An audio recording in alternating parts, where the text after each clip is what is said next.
Come fly Fucking meow! Whose idea was this? Well, I just got back from my trip from Tulsa. I wonder how my Fallout content rant did. No! It can't be! No! No! God motherfucking damn! I make a video autistically ranting about the state of modern Fallout content sucking, and then go on a trip for 3 days, and then it becomes the most viewed video on my channel. Whoa. I thought the video was going to get dislike bombed to hell and back, but here we are with decent like to dislike ratio and 100k views. Like, holy shit, I didn't expect that. So I'm making this follow-up video to address some criticism I've been getting, along with some regrets I have with the video itself. So a common criticism I've been getting is that the video itself is hypocritical. And yeah, I agree with that in retrospect. I say some Fallout YouTubers are crap, and then at the end of the video I say, why can't dudes get along? I could make the defense in that part of the video it's more about the community itself and not Fallout YouTubers, but it's still a valid criticism. Maybe I should have gone more in depth about the YouTubers rather than bringing up the community in the end. And maybe I should have gone more in depth about the elitists and LARPers. I know people are going to have very different experiences compared to mine, especially with the LARPer shit. Cringe. Yes, I know not everyone in the New Vegas community is a fucking elitist. Congratulations. I just know there's dudes out there that act like they're hot shit for playing New Vegas, and honestly, it's fucking cringe. And another criticism I'll address is that I didn't really go too in-depth about the YouTubers I mentioned either. I should have gone more in-depth with Mantis's content other than just focusing on what he did with the Frontier shit. Like, maybe add a little bit of a spin to it, why don't ya? Other than just reading off the wiki, or explaining one minuscule item. I mean, a pro I can add to this is that Mantis has been listening to the criticism me and some other dudes have been giving him for a while, and now he has plans of making long-form content again in the future. Yes! Yay! I think the only person I really criticized in the video was Elijah, because I still think it's really dumb to just say, OMG guys, Fallout 4 has porn mods, therefore it equals bad modding scene. yeah, and New Vegas has those kind of mods too. Again, when both games have the same type of mod you're complaining about, it's not really a point. CBBE exists for Fallout 4 and New Vegas. So, you want to run that one again about how the New Vegas community is not full of degenerates? Alright, enough dwelling on that shit, let's talk about something else. So, another thing I want to mention is that TKS Mantis actually commented on my video, and here's what he said. Why not make content you think is good for the series? If you don't like what's being released, you can make content you want to see about the Fallout series. Thanks for the shout out. Entertaining video for sure. You know, with this comment, I thought Mantis was coping at first, but then some more replies came in. John Holm replies to Mantis with, your content has severely devolved. I truly missed the long introspective essays you made about the Fallout franchise that gave me something to think about. All you do is make shorts now, which do get very good views, but I could browse the wiki for most of what you say. I understand YouTube is a full-time job for you, but the content you currently produce comes across as shallow and low effort. And then Mantis replies with, I can understand that. That is why I'm asking the question above. This is the first time I've seen a video by SilverFox1232, but honestly his editing skills are good, and he's entertaining to listen to. He could make Fallout content that isn't lazy if he thinks that YouTube is flooded with less than good content. I could stand on a soapbox and claim that I don't feel my videos have become lazy, but it doesn't matter what my opinion is. Once I release a video, the audience is the deciding factor, and if you as a member of the audience think it's lazy and shallow, then that opinion is valid. I don't mind people sharing criticism on the videos I've made at all, and this video, when it comes to me, does that fine. I'm just saying with the skill I'm seeing coming from SilverFox1232, I would love to see the type of Fallout videos he could come up with. Well, thank you, Mantis, for complimenting my editing style. Very flattered. But I also think you got a point with the comment you're making here. He's got a point. If I think modern Fallout content sucks so much and is getting repetitive as shit, therefore I should be making some new Fallout content myself, correct? Yes. To which I say to Mantis and a couple other dudes, I do plan on making some Fallout content in the future, but just not on YouTube. I'm tired of making videos about Fallout. Probably another thing that fueled my motivation to make that video in the first place. Me and a couple of friends have been working on this Fallout comic idea for a while now, but don't expect it to come out soon. As of now, we're still in the Bible stages of things. We're still writing stuff down and fleshing stuff out. Some of the characters are still Hero Forge concepts and in need of a proper reference sheet. And the characters with proper reference sheets need to be reamped. I mean, look at this stuff, it's sloppy. And here's the revamp I'm still working on. I need to finish Carter's power armor boots. Once I get the first few pages done, I'll probably set it up on a separate Newgrounds account. All you just gotta know is that I'll announce it when it's ready. You can't rush art. Alright, enough shilling my creative endeavors, let's go to something else now. Another thing I want to talk about are the two channels I mentioned but didn't really go too in-depth about.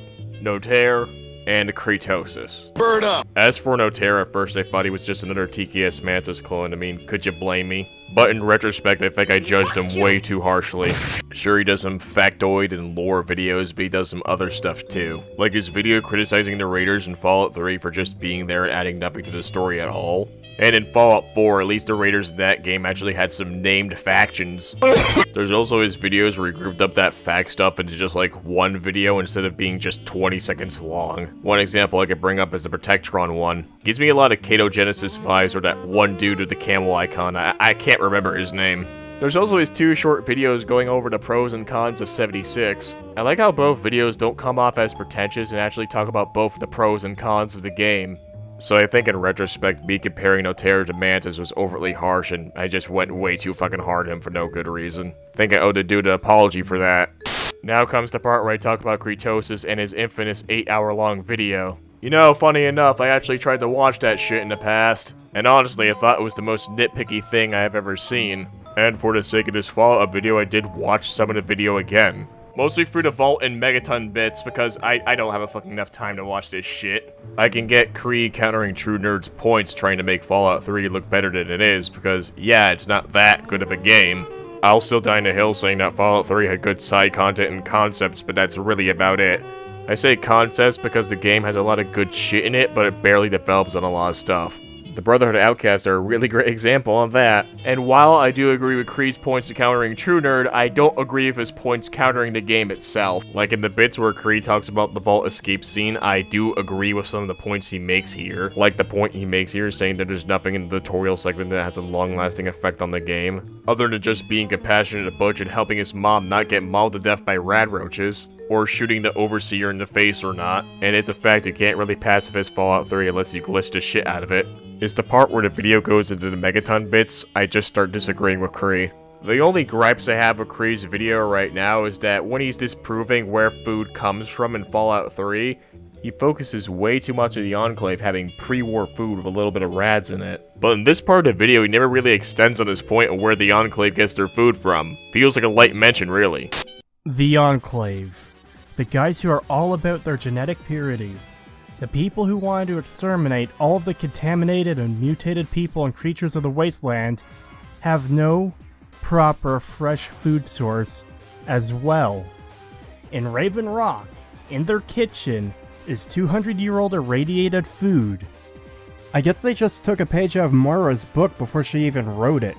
And they just scavenge all their food from pre-war grocery stores too. This is beyond fucking retarded. What the fuck are you doing, Bethesda? I really have to stress this point, because it really is a big deal. As if all my evidence wasn't strong enough already, this is the smoking gun that proves me right beyond a shadow of a doubt. Bethesda didn't care, or didn't think about it with any level of depth or common sense. They thought about it far enough to include a kitchen for the Enclave, include food for them, but made the dire mistake of making their food the same 200-year-old irradiated fucking garbage that everyone else eats. I don't think 2 measly rads is really going to affect anybody's genetics that badly, and if that was the case, you would die after eating a banana. It's also like the Fallout universe has items to scrub rads out of your system, so why wouldn't the Enclave have access to those items? You could have made your point better here by bringing up in Fallout 2 that the Enclave trades with the Salvatores to get resources, and in Fallout 3 they don't really trade with anybody in that game. But no, you gotta derail in this part and nitpick about this tiny little box of Fancy Lad snack cakes having 2 rads in it. Wasn't the point that you were making in this part of the video is where the hell do people get their food from in Fallout 3, and where's the source of said food? That's why I'm bringing up the Enclave and the Salvatore's trade relations in Fallout 2. You're not making a point about where the Enclave's food comes from, Kree. You're whining about the tiny bits of radiation in their food, like they wouldn't have something to scrub that out of their system. Hell, they probably don't have any Rad-X or Rad-Away in the first place because they don't trade with anybody in Fallout 3. As of now, I'm at the nukes as a theme part, but don't expect me to make a full review in this thing in the future. That'd be a pain in the ass to do. Anyways, I want to finish up this video right now, so let's move on to something else.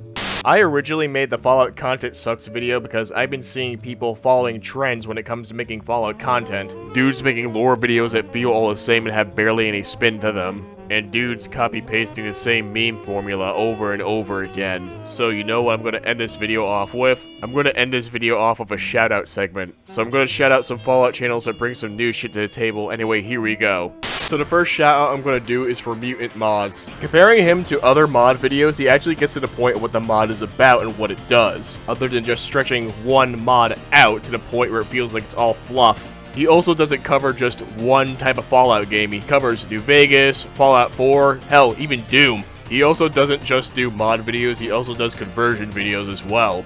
Examples include turning New Vegas more like into the classic Fallouts, or turning New Vegas into a Mad Max game. Honestly surprised why this dude only has like 15k subs. Go sub to him, why don't ya? Here's a lore channel that actually puts a spin on their content. It doesn't repeat what every single other lore channel does. Radking. Yeah, I know he's pretty big right now, like 66k subs, but here's the reason why I like him.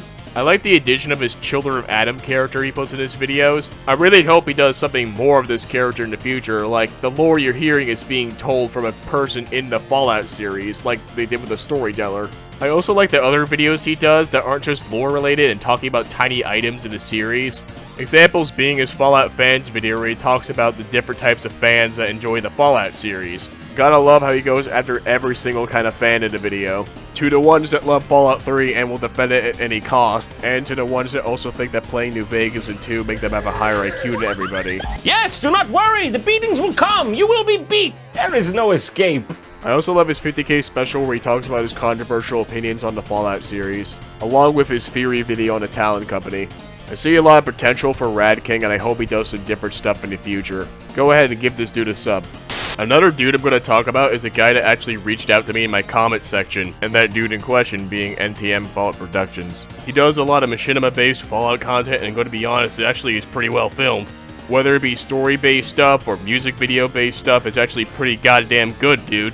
As I'm recording this audio, he's at 478 subscribers. I see a lot of potential in his content, and I honestly hope to see more of him in the future. I'm linking his channel below in the description, give him a sub. Now! You ever been browsing the internet and see those 3D animation videos that look like old Fallout but in a first-person perspective? They're made by a dude named Saur X, and honestly this guy is incredibly underrated in the Fallout community. He's mostly known for his Fallout 3D videos, but he did also work on that Olympus mod. You know that one for Fallout 2? He's also working on the graphics for Fallout Sonora, another Fallout 2 mod. Which I say props to him and the other dudes working on the old Fallout games. Give this dude a sub and look at his DA, he has a lot of sprites posted up on there. Speaking about classic Fallout again, there's this one dude that actually reviews classic Fallout mods. The guy is named Warlockracy. Dude is probably one of the only dudes out there that reviews stuff that was made for Fallout 1 and 2, and honestly, he does it pretty well. Dude's editing is spot on. It doesn't feel like I'm listening to a dude ramble for roughly about an hour about a mod with some gameplay in the background or just said gameplay zooming in and out. I'm just saying, the guy knows how to make a long video with good pacing to it. He does a good job explaining what's happening on the screen, along with mixing in a few jokes here and there. Link to his channel below. So, anyone in this audience heard of the Omega Initiative? I think his channel is one of the more underrated ones when it comes to talking about Fallout lore. Instead of explaining what happens in the games, he does like what-if scenario videos and trying to make sense of modern Fallout lore. Some videos I like from him are his Fallout Final Days video, which asks the question, what would a Fallout game look like exactly right after the Great War? Another video I like from him is the Fixing Power Armor Retcons one, where he talks about and tries to make sense of all the retcons that happened to Power Armor over the years. Not just the ones that were introduced in Fallout 4 and 76 like the Fusion Cores and T60 Power Armor, but also the one that Fallout 3 introduced, Power Armor Training. Again, check out Omega's videos, dude does some pretty unique content. Hey, remember that one dude I said it was a Schizo clone in my video? Mamma mia! Because I remember some of his older memes copied the Schizo style. This is the most obnoxious thing I've ever experienced in my life. ItalianEnclave supporter. Eventually, him and one of his buddies tracked me down on Discord and we talked some things out, so now we're on a mutual level. Spaghetti! I did some injustice to his content, so now I'm gonna shout him out properly now. I know his channel doesn't have a lot of content on it now. I think there used to be a lot more, actually. I admit the dude has some pretty good machinima making skills, and is now trying to vary up his content other than just doing machinimas. There's his Arma video, along with his Brotherhood of Steel video. Gotta say the Brotherhood of Steel one is pretty well edited. Also sub to his other buddies too, like his buddy Crockett over here. Look, I know half of his videos are Wojak edits, but that's not what I'm here to praise him for. I'm here to praise his machinima making skills. His Ghost Riders in the Sky video goes hard, along with some of his videos that remake the intros to old shows. Also, his machinima videos for the New Vegas Bounties mod is pretty good too. Also, the best video, the best video. Sneed. One last dude I'm going to shout out is this dude named FollowerToshi. Most of his video content consists of shorts and clips from his Twitch, but he also does some other stuff too. Dude does a lot of mod reviews for Fallout New Vegas and 4, and honestly they're pretty well written stuff. Another video I like from him is about the Quantum X01 power armor. You know that one lore-breaking power armor in Nuka World? His video tries to make sense of the power armor with all the new lore that's been spat out about that specific armor in the X01. He also mixes in some character skits pretty well. Doesn't take away for the video's main point, and also they're pretty funny. So what are you waiting for? This dude has some pretty well edited content, so why are you not subscribed to him? Okay, enough of the shoutouts, let's go back to what I'm going to do for the future of this channel. If you came for more Fallout videos, I'm sorry to say that I'm not going to do any Fallout videos anytime soon. It's kind of like I stated in the last video, I'm kind of tired of making Fallout videos. I want to do more things on this channel. I want to appeal to more people. I want to spread out and not just appeal to Fallout for the rest of my life. I do plan on making some more YouTuber is mid videos in the future, because if you think I just have a problem with Fallout YouTubers and one mediocre cartoon reviewer that points at furry boobs and says, OMG, so random. Not funny! You got another thing coming, Buster. I also have two bigger projects in the works. One that's a Far Cry video, and the other one's going to be a secret. All I can say about that secret for now is that it's a story for another day. Also, in the future, I might be entitled to make a Fallout 76 video to prove that I'm not some dumb consumer, because again, I think the game is fun, but incredibly flawed. If you think I'm going to excuse the time where people got doxxed for wanting a canvas bag and the moldy Nuka-Cola power armor helmets, yeah, no, that's incredibly fucked up that happened. You know you fucked up when Todd Howard admits that the game should have been released in that condition. So in retrospect, I do think my video gets hypocritical at points, and I didn't really fully criticize some of the YouTubers I really mentioned in my video. I'm sorry that this video took so long to make. It's not even 3 days after my trip to Tulsa anymore. I really did not know how to follow up to this video at first, but now here I am at the end. Unscripted and everything. Do I think that modern Fallout content still sucks? Yes, be more creative and don't follow trends. Do I still think Fallout fans are really just nerds at the end of the day? Yes. Again, do I need to bring up the GURP system? Love how there's all these dudes in the comment section calling me a nerd while simultaneously being a nerd themselves. Look, it's just a fact that all Fallout fans are nerds. You're just gonna have to learn to live with it. Don't put yourself on a high pedestal for playing a video game on the internet. That's just gay as fuck. I don't care if it's ironic or not, it's still fucking retarded. I'm just gonna end this video now and go on a pseudo hiatus for a bit. Might make some shitpost videos as filler content. Anyway, I'm SF1232 and I'm just fucking tired. It's all over, but the dreaming. Poor little dreams that keep trying to come. You know what's the funniest thing after all this? Oxhorn has a wife and a child. So basically, he got bitches before every single one of us did.